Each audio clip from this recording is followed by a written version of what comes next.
all the people out there who work as scarers in haunted houses, what was your best scare reaction? Story 1. The coolest room I ever worked in was very innocent seeming at first. It was the last room in a fairy tale themed house.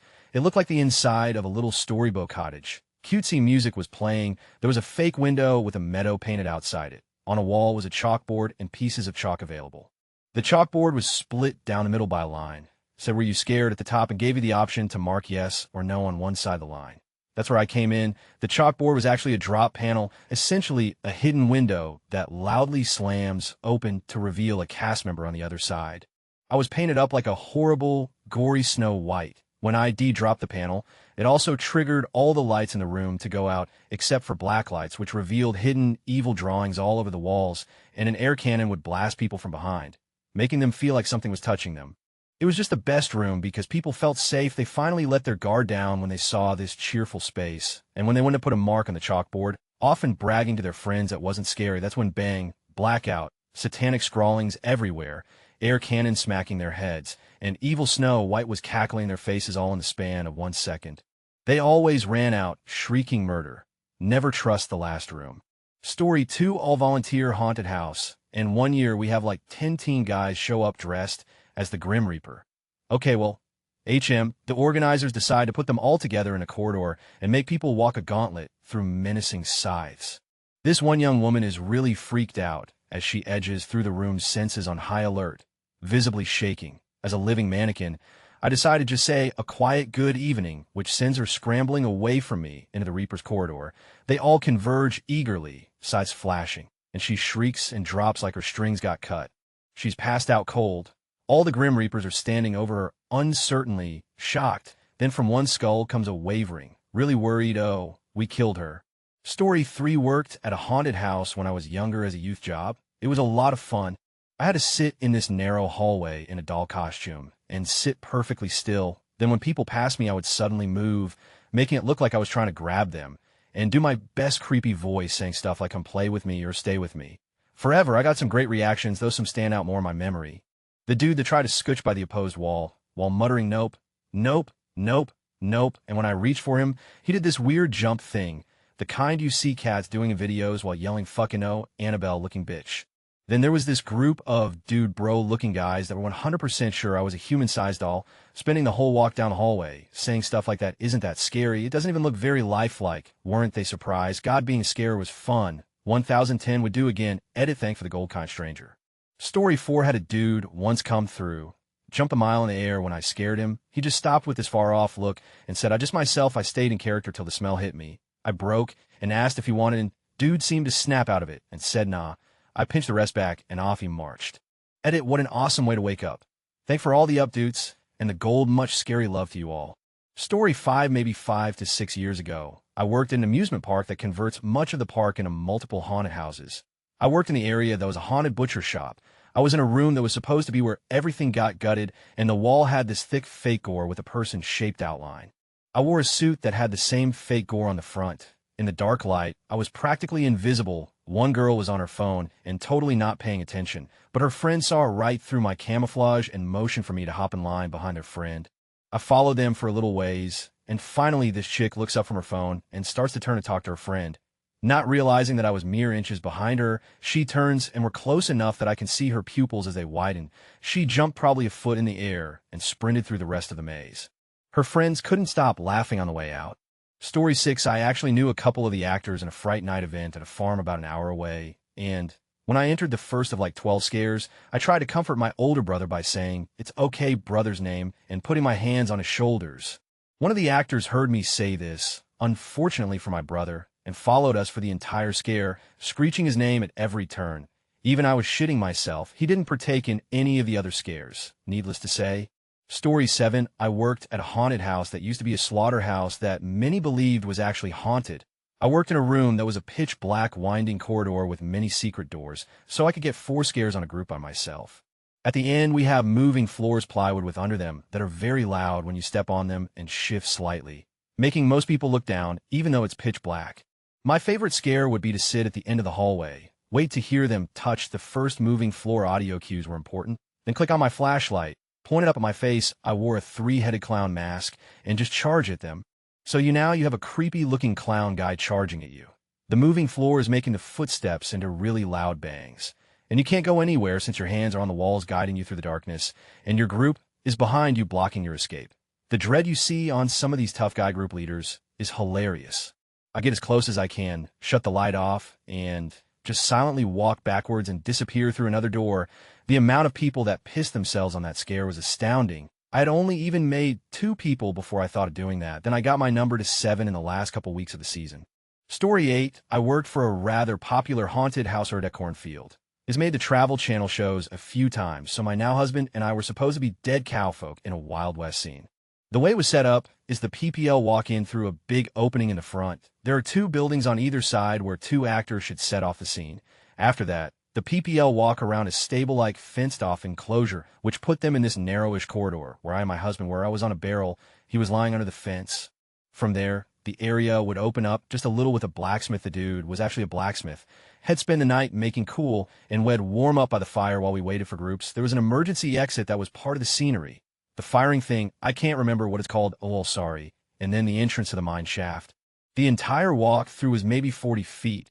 Oh, and it was always really dark. Our main source of light was the fire from the blacksmith and nearby hayride. Other than that, we had a few very dimly lit light bulbs, so one night we were doing our thing, scaring people and whatnot, when this kid comes booking it through the scene.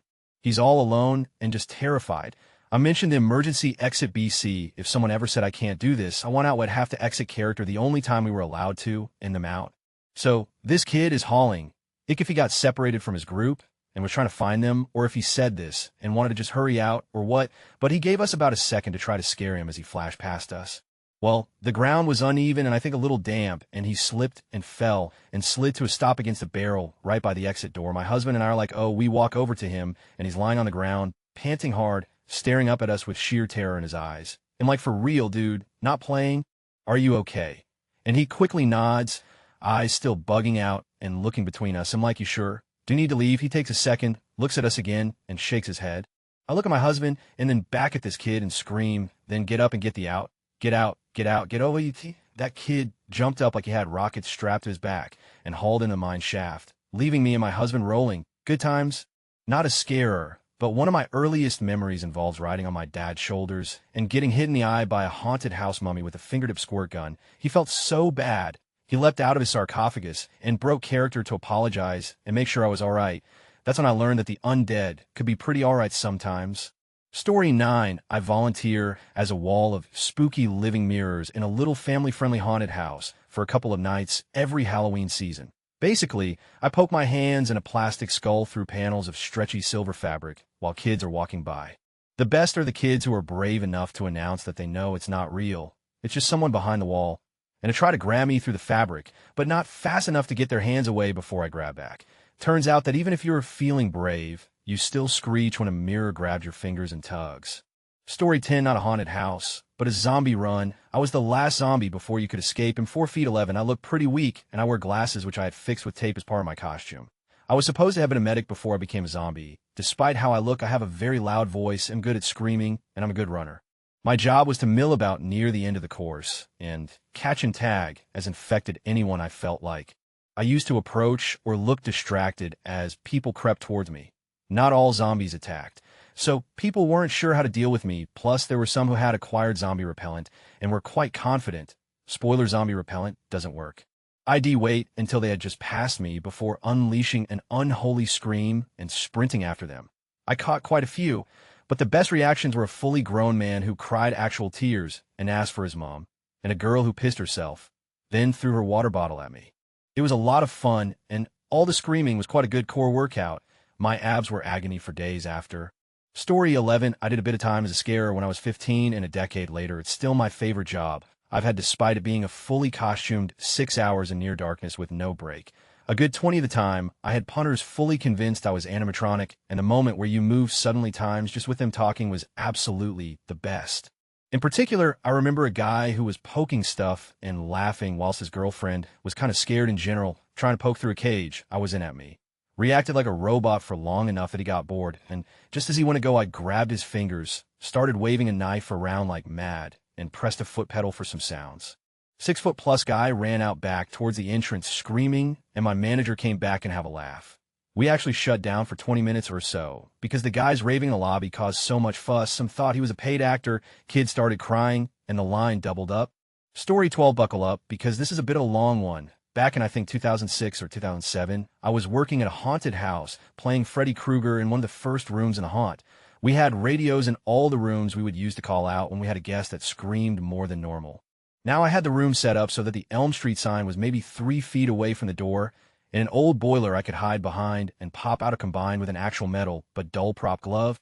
This lady and her kids walk in, and I popped out, but I hit the glove on the boiler at just the right angle, so some sparks popped from the metal on metal contact. The lady freaked out, fainted, and hit her head in the pole holding the street sign. The lights in the building had to be cut on, ambulance called, the whole 9 yards.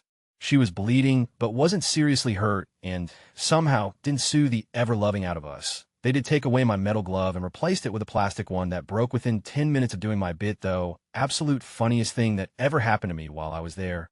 Story 13, my family don't celebrate Christmas like they do for Halloween. And in their prime scare, last year a group of teen girls looked in on me doing my act and walking while doing a bridge the upside down thing on all fours and ran out of the room and didn't stop until they were off the property. They didn't even make it past the door. I broke my finger trying to get up, but it was worth their reaction. Story 14, not a scarer, but I have a feeling I, and by proxy the group I was with, was this person's best scare. Our group was in a dark maze filled with chainsaw maniacs all dressed in black. After a couple of scares, all the chainsaws went quiet, setting a very uneasy calm. I had been sent to the back of the group because I wasn't fazed by the haunted house section. As we came up on the end of the maze, I heard footsteps behind me. Thinking this was another group, I said, "Hey, we think the exit is this way." Turns out I was wrong. Not about the exit, but the fact that it was another group. It was one of the chainsaw maniacs, and they responded by revving the chainsaw. Cue our entire group and accordioning up on door out of the maze because the sickos who designed it built it. So the door opens in, not out. Story 15, at the local state park camping area, my family would go camping every year for Halloween. Everyone decorated their campsites, and the kids went around trick-or-treating.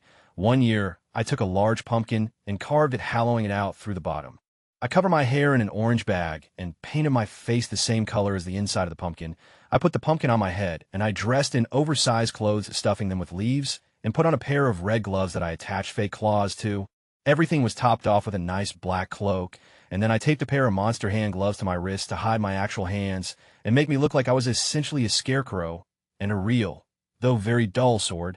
I then took my place in the field with the other decorations, but I made sure I was reasonably close to the edge where people would walk by. My first one was the best. A family walks up with 2 kids. The kids are telling the mom that I am real.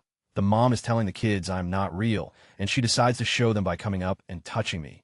She comes close and looks back at the kids, saying, "See, it's not real," at which point I raise the sword in my left hand. Reach for her raised hand with my right as I step forward, and the kid's loose there. She turns around and sees me, and tries to walk back, but just falls on her screaming. The kids run. The dad was doubled over in laughter, literally in tears. Once the mom got herself under control, I offered her a hand and helped her up. The kids, who had stopped about 15 feet away, are yelling, "We told you so," and the mom is fake hitting me as she half laughs and curses at me. The dad could still hardly breathe. The best part, though, was the fact that I was 14, and that night, I also unknowingly frightened a little girl of 11 who around 15 years later I would marry. Edit typos. And thank for the silver. Story 16, I volunteered one season to help my friend with their new haunted house. My teens knew I worked there, but crew was sworn to secrecy about our roles. I had the role of creepy stalker. I looked and stood like a Grim Reaper mannequin. I saw my daughter and half her hockey team go by me. I silently stalked after the last one. When noticed, the girls went screaming and running away into a corner and piled up together in a heap on the floor. Then one looked up at me and said, "Kristen, I think that's your mom." The screaming stopped. They all looked up and quietly got up and walked away like it never even happened. Story 17, only one year. I was a scare AR, a haunted house. I was put in the lobby where the rules and the pacing is set for the house. I was Henrietta Pumpernickel, and I created a false sense of security telling jokes, singing a terrible rip of the song Happy by replacing Happy with Humpy, as I had a huge, giant microbe hump and hobbled around. My only good scare was when I spooked someone around a corner. Oh. Story 18, not a scarer, but my best reaction was in 2016. Me and my friends went up to one of the haunted house places, 7 of us in total. We were walking through, and this girl in an exorcist-style pose springs out from behind a doorway. In pure panic and fear, I screamed out, how are you? And she just stops and stares at me as we walk past, as if to say the... Story 19, I got kicked in the nuts real hard by a kid. I was a chainsaw-wielding clown on a haunted hay ride. We would hide until the wagon went past us in the run and jump onto the wagon with running saws. One kid didn't like it at all and hoofed me right in the clown. I kept a bit more distance after that. Story 20, I worked in a haunt that was an old prison. I was dressed as a clown, and I was hidden in the last jail cell next to the back door. I quickly learned that, as a clown, all I needed to do to get a great reaction was show myself. I stepped out in front of these two middle-aged black women. One of them screamed and leapt backwards off her feet and slammed onto the ground so hard her wig flew off. I didn't even have time to wonder if I should break character, because she grabbed her wig and ran out the door in a blink of an eye with her friend chasing after her. Story 21, not the scarer, but me, the wife, and the eldest went to one on a farm. They had a warehouse set up as a mental asylum sort of affair. Our eldest was only 9 at the time. It was a toned-down version for younger kids. We ain't that cruel, but she wasn't handling it well at all. So to get her through BAS best I could, I was cracking jokes left and right to help her survive. We enter this one room where a young lady appears from the shadows dressed as a patent, holding a teddy bear and basically looking like a stunt double in the ring. As she emerged from the darkness, she says her usual line, I assume, in a creepy style. Come and play with me. As quick as you like, I say, I can't. In with my wife. The poor girl wasn't expecting that at all. Lost all composure and starting howling with laughter. The wife looked mortified. I couldn't breathe, I was laughing so hard. Story 22, my friend was in Boy Scouts, and every year they put on a haunted trail through the woods baseball field. One year he invites me to join him even though I'm not in Boy Scouts, so I go, sure, why not? His mom is a great artist, so I go over there with my cheap little werewolf kit, and she does the whole thing for me. I looked terrifyingly realistic. The wild hair, fangs, giant ears, claws, ripped up clothes, and of course blood. So I walk in unnoticed, don't check in at the clubhouse because I'm not even a Boy Scout, find a nice bridge in the woods that goes over a small dried up creek, and I take up residence there. A few scouts come by and try to claim that spot, but see I'm already there and keep walking, occasionally asking who is that, so the trail starts. I get some really good scares. I was super into it. Jumping out of trees, running around on all fours, climbing out from under the bridge. So the haunt comes to an end. My friend comes and finds me from his post and says he's going to skip the meeting. Let's just walk home. Well, apparently during the meeting, we skipped the scout leaders, started asking who the werewolf on the bridge was. But since I was never supposed to be there, and my friend never exactly mentioned me, this freaked the group of Boy Scouts out. Some believing an actual werewolf haunts those woods. That's been like 20 years ago, and I think some people still believe it. Story 23, I never worked in a haunted house, but I once experienced something like a scare when I first started as a doctor in Oklahoma. It was Halloween night, and our hospital is always super busy that night, for a lot of odd reasons, intoxication-related incidents being a big one. We don't live in a big city, so the hospital policy is a little more than relaxed on letting employees, desk staff, wear costumes if it didn't interfere with their work or caused any sanitation concerns. So one of the new receptionists was a scrawny guy named Daryl, that came in dressed like a chicken, except instead of costume or mask, he had painted his entire body yellow with red shorts and had taped faux feathers everywhere. He looked like something out of a parody video, and it was equally ghetto. Someone told him he would have to change since he was literally shedding, and it could cause problems. Well, he couldn't go home, so he had to clean himself up in the locker rooms and use one of the sinks. Well, apparently Daryl had an Indiana Jones level extremely high fear of snakes. It turned out that one of the nurses had a Medusa mask they were planning to wear later for a party, sitting on top of the lockers. The mask itself was terrifying since it was a very realistic and very expensive foam latex version they had ordered from a specialty Halloween shop online. Well, about 10 minutes of fire, Daryl enters the lockers. The entire first floor hears one of the most chilling and loudest screams ever. Daryl burst from the doors while cheap yellow feathers trail behind. He booked it straight out into the parking lot and started throwing up. A young kid I was about to treat looked up at me from his seat in the reception area and gave me the most confused look on his face. It took me an easy 20 minutes to stop the tears and laughter. Story 24, it's been 20 years, but I'll never forget working in a haunted house at this major amusement park. I was wearing a full-body, fuzzy monster suit. I sat on some stairs right as you entered. One bro comes in, says, there's a guy in that suit, and pushed me. So I fell over. Oh, guess not. As he turns to walk away, I slowly reached out and tapped his shoulder. He turned around expecting to see one of his friends and found the monster's face right up in his own. He literally, his pants turned and shuffled out the entrance. I could hear his friends laughing the rest of the time they were in the attraction. Story 25, not a scarer, but reminds me of when I and my partner went to Florida for a holiday with my parents UK-based, and they were paying, so I'm not going to object. Anyway, we went to Universal's HHN, and my partner, she doesn't do scary stuff at all. Jumpy AF. For me, that kind of stuff doesn't bother me at all. So to me, this was going to be a great night, seeing her reactions. I didn't know how badly she was going to react, though. I thought she'd just do the scream and calm down. Oh no. We got in the park and got around the first corner near the diner where the Terminator show Wassies. Some dude, masked and kitted up with a chainsaw, approached her, and when he got within 10 feet of her, that was it. Boom, she was off. He chased, as they love going after the ones who react, and she was backed up against a wall. Now, Hay Race the kicker. She at the time was a black belt in karate and on the UK squad, and as there was no more way to flight, her fight kicked in, 2 to the face and 1 to the crown jewels later, and Mr. Chainsaw was on the ground. I was chasing after her to stop her running, as she was still in full panic mode as more characters were coming over, and I saw her turn around and shout sorry to the dude. That was the only experience I had in the HHN, ever. We were in and out in 5 minutes. Went to Bubba Gump's and Pat O'Brien's for her to calm down with some drinks, which took about an hour or so. We don't do scary stuff anymore. Story 26. I worked at a local haunted house every Halloween a few years ago. The last bit of the house was outside, and it was always pitch black. I would dress in a black suit that had eyes that would glow intermittently and hide outside the barrier. To scare people, I would slip under the barrier into their path and shriek with my eyes glowing. So it would look like I was there all along. One time I did this to a couple of girls going through, and one of them screamed murder and ran away. I noticed something on the floor after they left and picked it up. It was her tampon. Story 27, not a scarer. But I did work at a theme park with a well-known Halloween event. As such, I got very discounted tickets for it and took my scaredy cat pals to see all the mazes. I have so much respect for scare actors for not breaking character despite.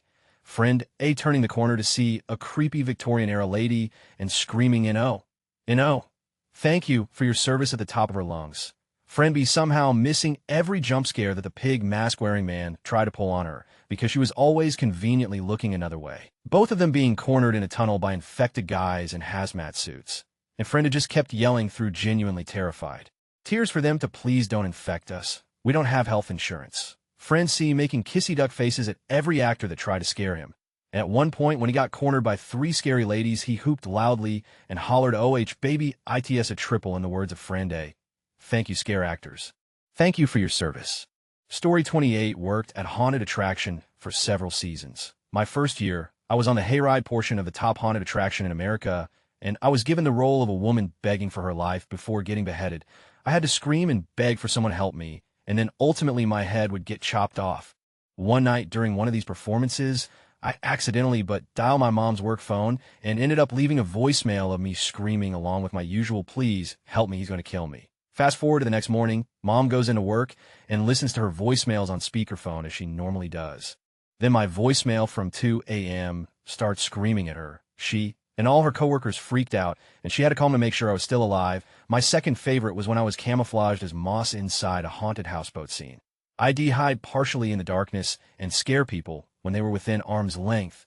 I personally love picking on the tough guys, usually the biggest screamers. So I see a very large man coming my way, scare the bejesus out of him, and he screamed like a little girl, "Aw hell no," and he took off, almost knocking down other patrons to run out of the haunted house. Story 29. I like to throw strange voices out in the dark to see what people react to. One time, I pretended to be a scary clown that sounded like Elmo. Well, this guy starts freaking out and moves to the other side of the trail away from me. Turns out another roamer who was dressed as a clown can also make a perfect Elmo voice. And he was inches away from this biker dude. He literally jumped in the air while his legs were running in midair like a cartoon and landed and took off out of the woods to his car and drove off. Story 30. I was once playing a prisoner in a sort of scary game experience here in the Netherlands known as Prison Escape.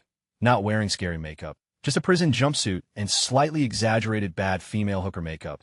I was mostly supposed to blend into the participants, who all got the same jumpsuit. Only my behavior and weird hooker makeup made me stand out as an actor. It's sort of role-playing live-action gameplay for adults, only with some haunted house mixed in. Participants had to sign waivers up the wazoo to get in and got a safe word for if you wanted the game to stop and get out of the prison immediately. It was set inside an actual former prison that closed, so it was huge in there, and 100 realistic. It's a 3-hour experience where up to 100 people at one time can participate. Some of the prisoners and all of the guards are actors. It's a huge production. Participants get booked in, locked in a cell for a bit, then get let loose into the prison itself. There were various ways to escape, including through winning the prison soccer match with a team, answering a question for a corrupt guard, bribing a fellow prisoner in another role I sometimes played. You could also get out by going into the doctor's office, and if you did it right, he smuggled you out in a body bag and into an actual old-fashioned ambulance. I myself was assigned to go out through the church. I full-wed the insane preacher, a fellow actor, of course, when he rang the bell for Mass. There were only a handful out of the 100 participants who came to the church room with me and the preacher actor. The preacher opened a trapdoor under the altar and led us into the tunnels underneath the prison to get outside. But in those tunnels were cages where they kept the supposed insane prisoners, like extreme isolation, basically. There were more special actors in there who were playing prisoners in cages in torn-up uniforms, screaming to be let out, rattling the bars. Some had makeup to make them look emaciated, but mostly the shouting and the ambience made them scary. One participant was a younger guy who was in our little group following the preacher, and he got super freaked out and just sat down at the entrance of the tunnel crying, going, "No, hell no." The preacher stopped walking, came back and asked the guy if he wanted to use the safe word. Guy said no. Then the preacher just picked him up and started dragging the guy to an empty cage and opened in the cage and nearly pushed the guy in, but instead basically lifted the dude off the ground against the bars and whispered, "If you pull a weak stunt like that again, I will lock you in a cage with one of these lunatics." The prisoner actors in the cages started hollering for the guy's blood, and the poor dude looked so freaked out and nearly ready to wet himself, but powered through. We kept walking through the tunnels for a few minutes until we got outside, and then we had to run from the big searchlight and go under a fence to escape the grounds. It was insane every night, definitely one of the more scary escapes of the prison escape. Story 31, dropping down from the ceiling and making Elijah stare up at me in fear from flat on his with those big blue eyes. I got a neat story that isn't totally in line with the question, but still about haunt actors. So I work at a pretty nice haunt local to me, and my boss was telling me about this the other day. We got this guy who loves to play Michael Myers. He's a big dude, 63 or 64, definitely pushing 250. Not a small dude, but every year this guy loves to play Michael Myers. So one day my boss is at a tattoo shop nearby, and he's talking about the haunted house. When these biker guys come out and say you run the haunted house down there, my boss says, "Yeah, you got a guy there that plays Michael Myers. Big dude. Tell him we're looking for him. We don't like women beaters." Boss is like, can do. So he sees the guy who plays Michael the next day. He's like, "Hey man, I don't know what's going on, but there's some biker guys around town looking for you about beating on some woman. I don't know what the situation is, but you can't be here until you figure that out." Mike Myers guy is super disappointed. He's like, "Man, I thought that was all worked out, but okay, I understand. Dude, leave for the season." Now, this guy was committed to playing Michael Myers. It's what his day job was, but he was there every year and near every day, a lot of time volunteering. He just loved it. So he comes back the next year, and he's talking to my boss. He's like, "I got all that stuff worked out. Can I come back to work this year?" Boss is like, "Okay, give me a minute," and calls up the tattoo shop. One of the biker dudes answers the phone. "Hey man, you still looking for Michael Myers?" "Yeah, you seen him?" "Nah, sorry, I was just wondering," and hangs up. He goes to Myers and says, "Sorry, dude, they still got an issue," and Michael Myers decides it. "I'm going to go down there and put an end to this." So, Michael Myers gets in his truck and drives down a tattoo parlor where all these biker guys hang out. I don't live in an area particularly known for gangs, especially biker ones, so I'm not sure how serious these guys are, but nonetheless, Michael pulls up to the shop and lays on the horn, gets out, and says, "YLL looking for Michael Myers. I am right here." So naturally, these biker guys step out the shop to confront him. "Yeah, man, we heard you was beating on some lady who was Mike Myers' ex. We don't appreciate men who put their hands on women." Michael says that's bullshit. "I never touched her watch." He then calls his ex on speakerphone, who answers. He's like, "I know it didn't work out, but did I ever put my hands on you?" She says he never did. Apparently, that's good enough for the bikers. They say, "Damn, dude, we heard from someone that you had. Don't worry about it no more." So Mike gets back in his truck and comes back to the haunted house to speak with my boss. "Hey man, I got all that worked out now." Naturally, my boss says, "Oh, let me just call and make sure." So he calls the tattoo shop again. "Hey, you guys work stuff out with Michael Myers?" "Yeah, it was all a misunderstanding. We won't be bothering him. No more." Boss is like, "Great, thanks." He hangs up the phone and says, "Dude, you could have gotten your beat. Why did you go over there like that?" Michael Myers then tells him even if he did, he's tired of not being able to work at the haunted house as his favorite character and wanted all that drama over with. He's a man committed to his character, I guess.